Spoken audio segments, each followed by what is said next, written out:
ಬೆಂಗಳೂರಿನ ಪಂಪಿಲ್ನಲ್ಲಿರುವ ನಿಟ್ಟೆ ಎಜುಕೇಷನ್ ಇಂಟರ್ನ್ಯಾಷನಲ್ನಲ್ಲಿ ಶೈಕ್ಷಣಿಕ ಉಪಕರಣಗಳ ಬಗ್ಗೆ ಸಂಶೋಧನೆ ಎಂಬ ಕಾರ್ಯಾಗಾರ ನಡೆಯಿತು. ಕಾರ್ಯಕ್ರಮವನ್ನು ಮುಖ್ಯ ಅತಿಥಿಯಾಗಿ ಆಗಮಿಸಿದ ಸಂತ ಅಲೋಷಿಯಸ್ ಕಾಲೇಜಿನ reverend father doctor Leo D'Souza ಉದ್ಘಾಟಿಸಿದರು.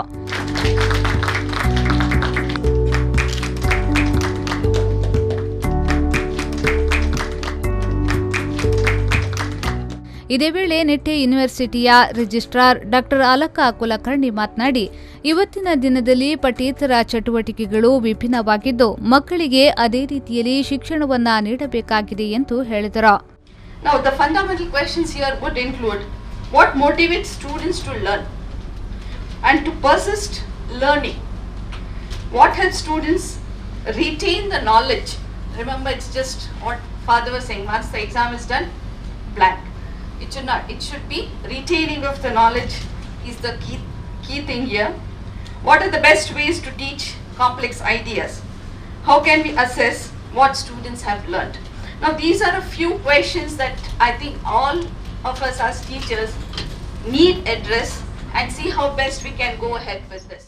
ಅನಂತರ ಐಐಎಸ್ಇಆರ್ ಪುಣೆ ಇದರ ಆರ್ಬಿಟಿಯ ಕೋಆರ್ಡಿನೇಟರ್ ಡಾಕ್ಟರ್ ಅಪೂರ್ವ ಬಾರ್ವಿ ಶೈಕ್ಷಣಿಕ ಉಪಕರಣಗಳ ಬಗ್ಗೆ ಸಂಶೋಧನೆ ಎಂಬ ಉಪನ್ಯಾಸ ನೀಡಿದರು.